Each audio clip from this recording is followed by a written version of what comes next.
Dari depan sih kecil pemirsa ya. Entah kalau bisa masuk ke dalam tuh gedenya minta ampun pemirsa.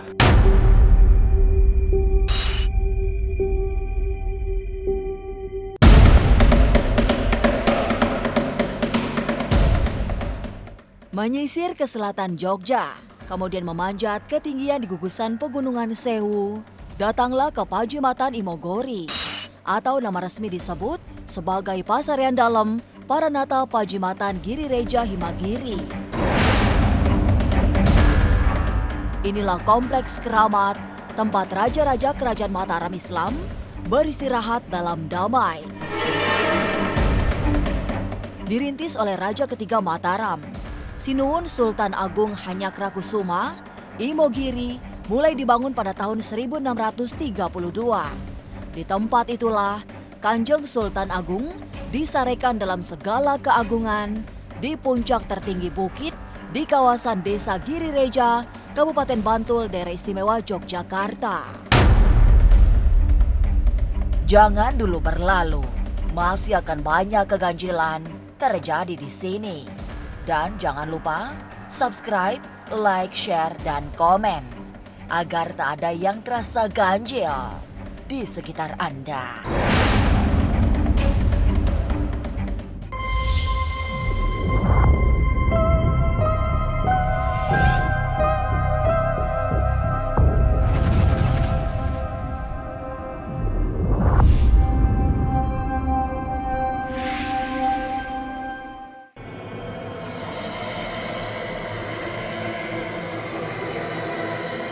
Memasuki kompleks Pajimatan Imogiri, suasana sudah terasa sakral. Aroma dupa dan wangian sekar setaman yang sangat mendominasi cenderung membawa ke alam mistis yang keramat.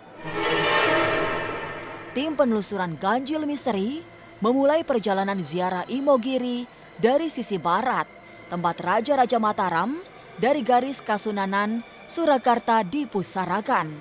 Sementara di sisi timur kompleks tua ini, khusus untuk Raja-Raja Mataram dari Traka Sultanan Yogyakarta. Oke pemirsa, sekarang saya sudah berada di lokasi makam Imogiri. Yaitu makam-makam dari kerajaan-kerajaan Surakarta maupun Yogyakarta.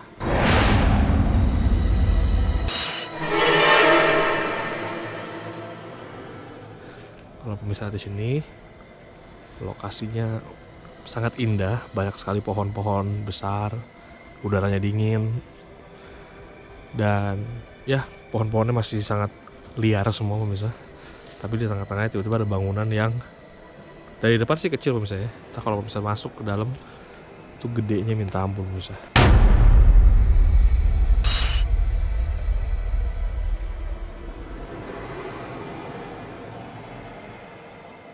Makam Pahlawan Nasional Pakubuwono X, Imogiri, Bantul. Oke pemirsa, di sini total ada 24 makam. Nah, ini sebenarnya makam pemirsa, tapi orang tidak boleh masuk sembarangan pemirsa. Harus ada izin. Saya pun juga nggak bisa masuk ya pemirsa. Makanya saya dari luar aja nih. Tapi di sini total ada 24 makam raja. Yang raja ya pemirsa ya. Kalau anak cucunya sih di sini udah nggak kehitung katanya pemirsa, saking banyaknya. Tapi kalau kita ngomongin raja doang di sini total ada 24.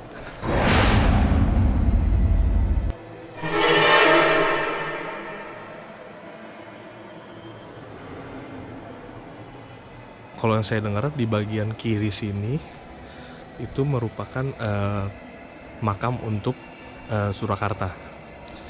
Karena seperti pemirsa tahu, Mataram itu kan terpecah dua, jadi Surakarta dan Yogyakarta. Nah, yang di bagian kiri ini semua untuk Surakarta.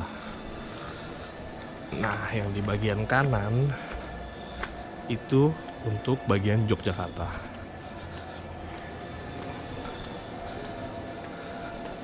Di sini udaranya sejuk sih pemirsa. Saya berasa kayak lagi emang di atas permukaan tinggi sih pemirsa. Di situ juga ada ruangannya pemirsa kalau bisa lihat. Tapi seperti yang saya katakan, orang biasa nggak boleh masuk. Nah ini ruangannya pemirsa. Di sini ada ruangan, dalamnya juga makam, tapi orang biasa nggak boleh masuk pemirsa.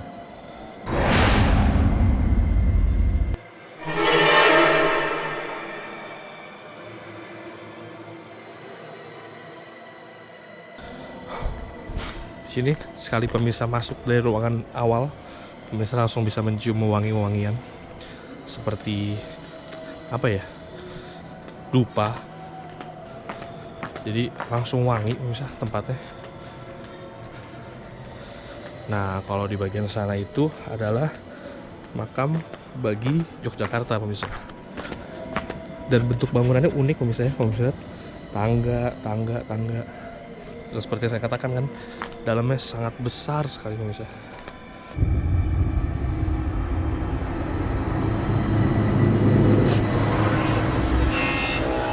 Kalau pemirsa lihat di sini ada tangga turun jauh sekali pemirsa. Mungkin ratusan anak tangga sampai ribuan mungkin ya pemirsa. Di bawah itu adalah tempat pemakaman umum. Jadi untuk membedakan raja dan masyarakat umum, ada tangga yang sangat tinggi sekali pemirsa. Nah, kita kesini dulu. Kita ke bagian Yogyakarta. Tadi Surakarta pemirsa.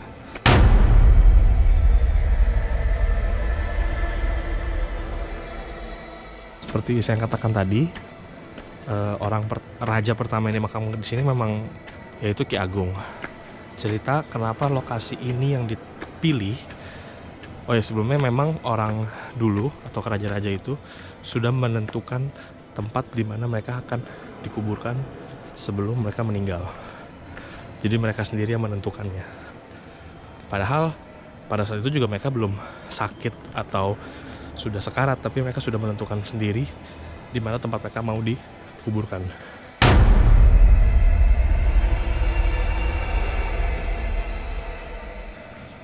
Saya lumayan capek pemirsa, emang jalannya karena tempatnya besar dan tangga-tangga terus, jadi lumayan menguras tenaga. Nah, ini tempat dari bagian yang Yogyakarta.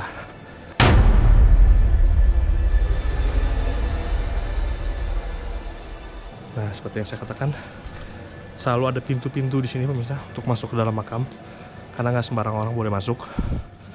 Sampai ke ujung pun juga gitu pemirsa, tapi saya kayaknya nggak akan ke ujung karena bentuknya kurang lebih sama aja pemirsa, ada pintu seperti ini. Nah, balik ke cerita saya tadi lagi, kenapa sampai Ki Agung mau dimakamkan di sini?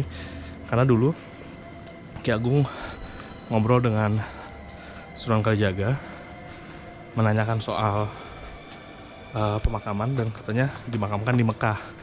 Tapi Ki Agung nggak mau dan anak istrinya juga nggak mau. Akhirnya mereka melempar kerikil.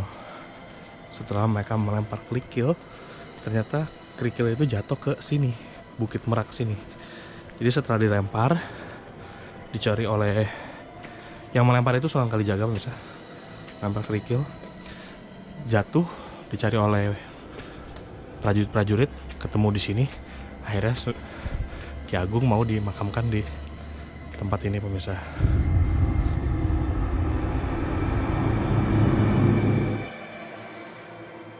Saya agak bingung jalannya. Oh ya, sebelah sini. Nanti juga ada makam lagi pemirsa. Sekarang saya mau ke lokasi makam dari Ki Agung atau raja pertama yang dimakamkan di sini dan raja yang menentukan juga lokasi ini sebagai pemakamannya. Hari mulai gelap pemirsa, seperti yang bisa di kamera. Sudah mulai gelap. Di sini tempatnya wangi semua pemirsa. Ada wewangian melati, wewangian dupa juga.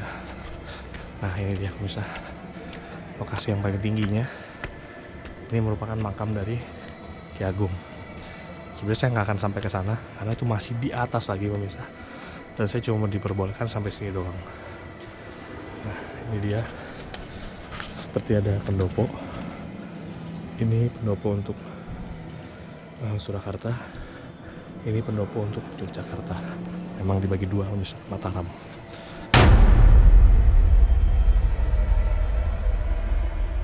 Ini merupakan makam dari Ki Agung. Sebenarnya di sini masih ada 3 pos lagi. Jadi setelah 1, 2, 3 paling atas itu baru makamnya Ki Agung. Seperti yang bisa baca di sini, kita dilarang naik. Ini cuma diperbolehkan hari Senin dan hari Jumat dan hari Minggu. Itu pun ada jam-jam tertentunya. Nah, konon katanya di makam Ki Agung sampai sekarang ini dari 500 tahun dia sudah meninggal, makamnya itu masih wangi pemirsa.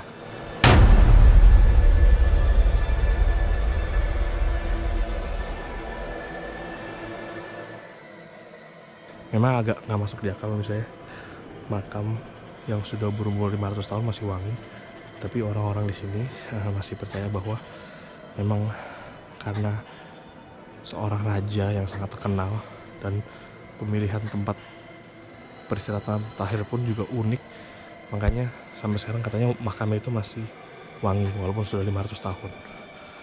Di atas itu pemirsa, di sini ada 2 kendi, saya nggak tahu fungsi buat apa, tapi kalau saya baca ada tulisan Kiai Danumaya dan Kiai Mendung dari Ngerum. Saya nggak tahu itu fungsinya apa, yang jelas setelah pintu itu kita naik 3 pos lagi baru ada makam Kiai Agung. Seperti yang saya lihat, memang di sini bangunannya unik. Kesan kerajaan Mataram masih berasa sekali pemirsa dari relief-reliefnya, batu-batu bata seperti ini pemirsa, tumpukan-tumpukan batu bata ini benar-benar menggambarkan kerajaan sekali pemirsa ya.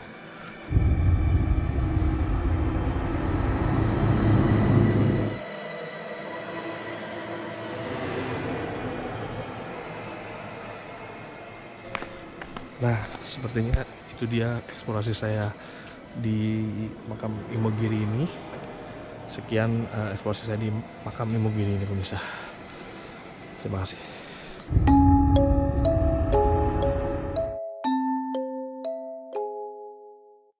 Pajimatan Imogiri memang bukan tempat sembarangan. Inilah pusat mistik paling wingit karena menjadi tempat peristirahatan terakhir Raja-Raja Mataram. Sejak Kanjeng Sultan Agung hingga saat Mataram terbagi dalam 2 kerajaan besar, Kesultanan Yogyakarta dan Kasunanan Surakarta. Kekeramatan Pasarean Imogiri diakui bahkan oleh para spiritualis. Banyak anasir gaib yang menjaga makam ini, selain tidak sedikit unsur-unsur karomah yang dipercaya bisa membawa keberkahan. Ya pastinya di sana diliputi suatu kekuatan energi yang luar biasa ya. Apa ya, jadi istilahnya tuh kalau kembang itu karena mungkin dianggap orang yang paling dimuliakan ataupun orang-orang raja yang terdahulu di situ memiliki karomah, maka akan mungkin bagian daripada kembang ataupun yang ada di sekitarnya akan memiliki energi ataupun karomah jika dipergunakan oleh mereka. Ya kalau untuk anak tangga sendiri mitosnya kan memang kalau kita ngitungnya dengan tepat dan sesuai hitungannya dengan tepat, insya Allah katanya dikabulkan segala permintaan dan hajat kita. Yang terpenting adalah hajat dan permintaan kita itu adalah itu menunjukkan bahwa sebetulnya filosofinya adalah bagaimana hidup kita itu menghitung hari demi hari, waktu demi waktu kita hitung itu dalam artian kata berapa banyak yang sudah kita lakukan terhadap Tuhan. Air keramat itu kan air yang bertujuan untuk bisa menyembuhkan, bisa juga untuk awet muda ataupun supaya kalau awet muda tuh jadi istilahnya tuh ya supaya punya cahaya lah, tubuhnya itu punya daya karismatik ataupun supaya lebih menawan lah dan lebih jadi pusat perhatian lah seperti itu. Karena air keramat itu ya saya sendiri merasakan dulu sering melakukan hampir melakukan tiap hari minum dan tirakat di sumber mata air keramat, ya banyak manfaatnya, lebih sensitif terhadap jiwa dan perasaan, dan yang lebih utamanya adalah ke tubuh kita itu lebih, di satu sisi supaya kulitnya lebih putih dan di satu sisi juga biar lebih bercahaya atau bersinar.